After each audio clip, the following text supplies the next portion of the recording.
Как нашата дълго желана и мечтана почивка се превърна, както се казва, в нежелана. В Турция, Белек, където за първи път посетихме. Друг път сме били в Турция, в Истанбул, в Анталия, но никога не сме имали, така да се каже, толкова негативно отношение, да сме били толкова разочаровани. Защо? Защото ние отидахме с нагласата, че всичко ще бъде наистина просто прекрасно, нормално, условията, за които ние сме си платили all inclusive, тъй като до момента никога не сме били разочаровани и впечатлението ни от хората в Турцията са единствено и само положителни, внимателни, учтиви, вкусна храна, обслужването добро. Дори бих казала, че аз съм работила с хора от турски происход. Едната от най-добрите ми приятелки е от турски происход и по принцип ние сме хора, които нямат нищо против националност, откъде идваш, кой си. Но тук в Белек, хотел Титаник Голф Делукс, забележете, не сме си избрали мястото, защото е делукс и защото с нетърпение сме очаквали, как да си направим снимки наляво и надясно. Не, просто гледахме за място, което да бъде подходящо за Пламен, за инвалидна количка. И защо избрахме Турция?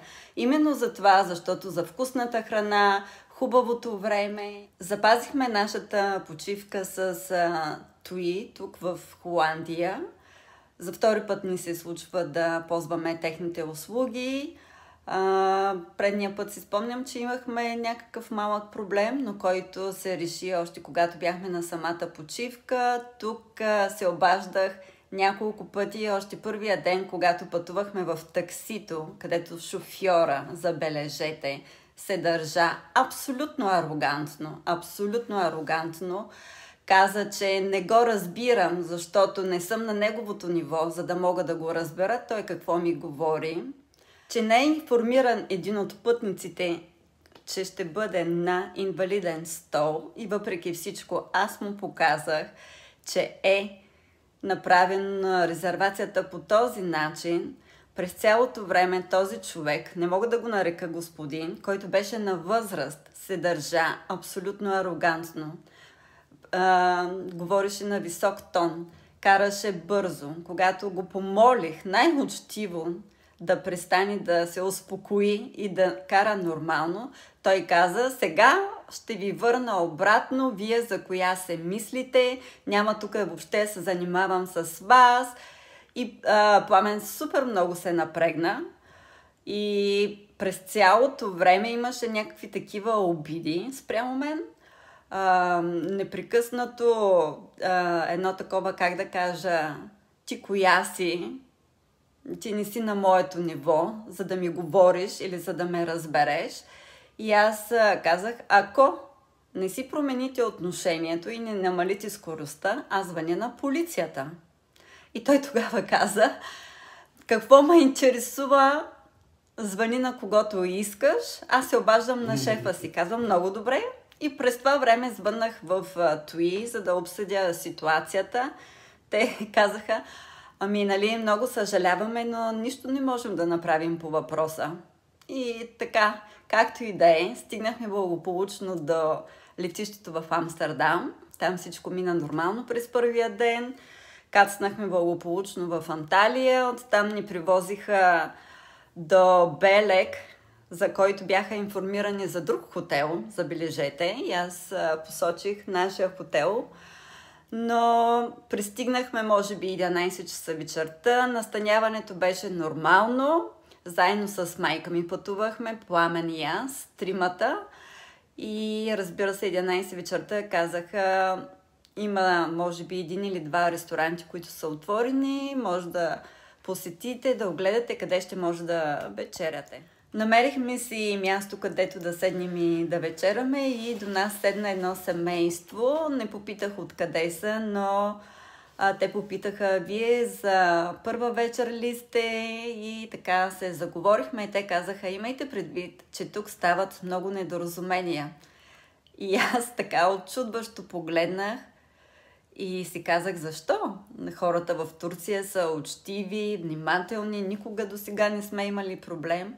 И мъжа каза, желая ви успех, ще видите. В този голям комплекс ние трябваше буквално да ставаме сутрин рано, много рано, за да имаме късмета да има свободно място, шезлонг край басейна, тъй като за този голям хотел те изобщо не се бяха погрижили да има абсолютно фиксирано място за всеки гост. Когато се обърнах към менеджера, защото имаше хора, които седяха по масите на ресторанта и скачаха в басейна. Представете си, това е 5-звезден хотел. Лежаха долу на земята, защото нямаше достатъчно шезлонги. И разбира се, това не е мое задължение, но това беше едно от нещата, за които аз говорих с менеджерите в хотела, като забележете, менеджер на рецепция. Когато споделих за един от проблемите, които имахме, той каза, извинете, може би търсите причина за какво да се оплачете, тъй като имате нужда да ви купим някакъв подарък. И аз казах, извинете, шегувате ли се? И той каза, не, абсолютно сериозно ви говоря. Кажете, какво искате да ви купим и да се успокоите.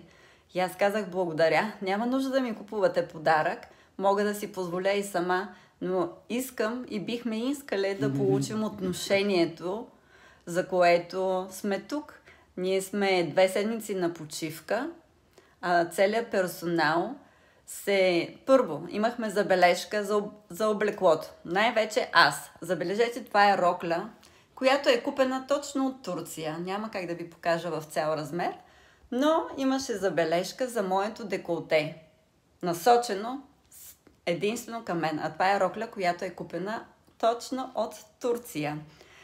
Всички други дами, основно 90%, нали, не всички, защото имаше жени, които си бяха облечени според техните традиции, но 90% от гостите на хотела влизаха в ресторанта по бански, по хавлия.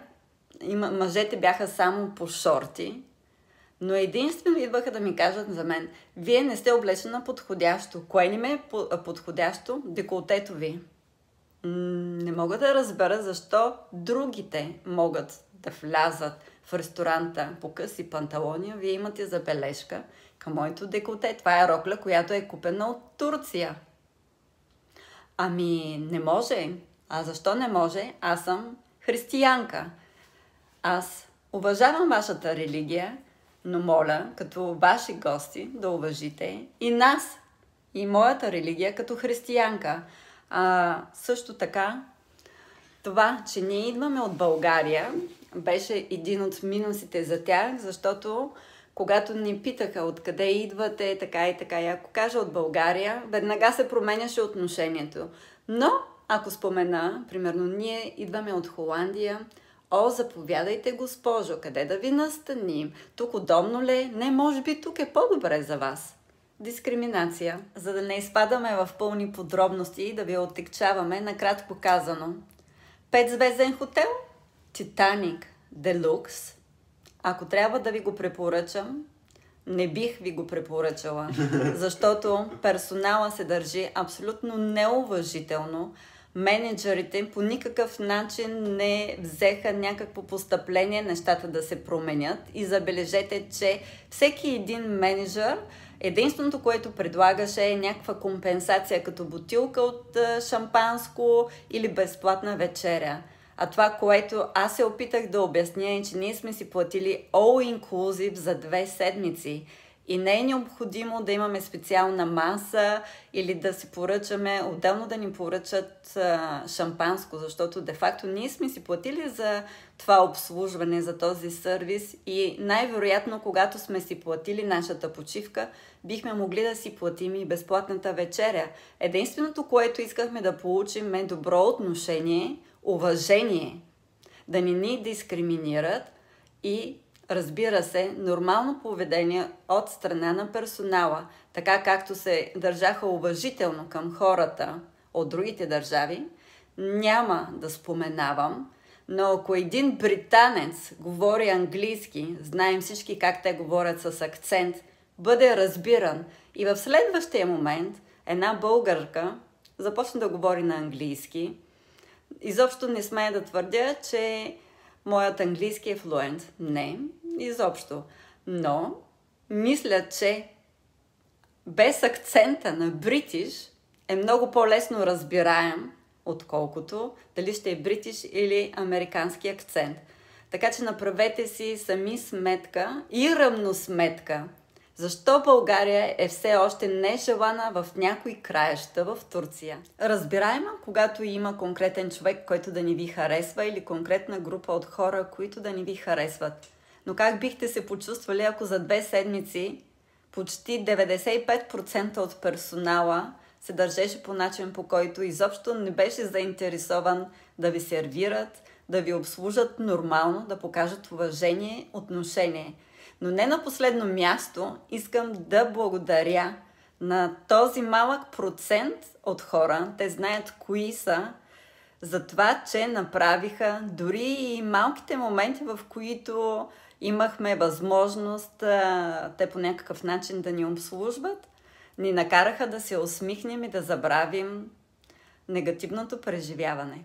Като компенсация за тази почивка или това преживяване, бих искала повече да кажа, негативно преживяване, TUI Холандия ни предложиха 400 евро, но според мен, според нас, компенсацията би трябвало да дойде и да последва от менеджерите на верига хотел Титаник или на самия хотел Титаник Делукс, а не да дойде господина там, защото аз се поинтересувах, издирих го по интернет, знам точно кой е и затова забелязах, когато той беше там, в хотела, с приятели, с съпругата си, направиха си няколко снимки около басейна и след това самия менеджер, забележете, менеджер, топ менеджер, управител или съсобственик или собственик на Титаник Делукс, се изплю точно до стола, където хората като пламен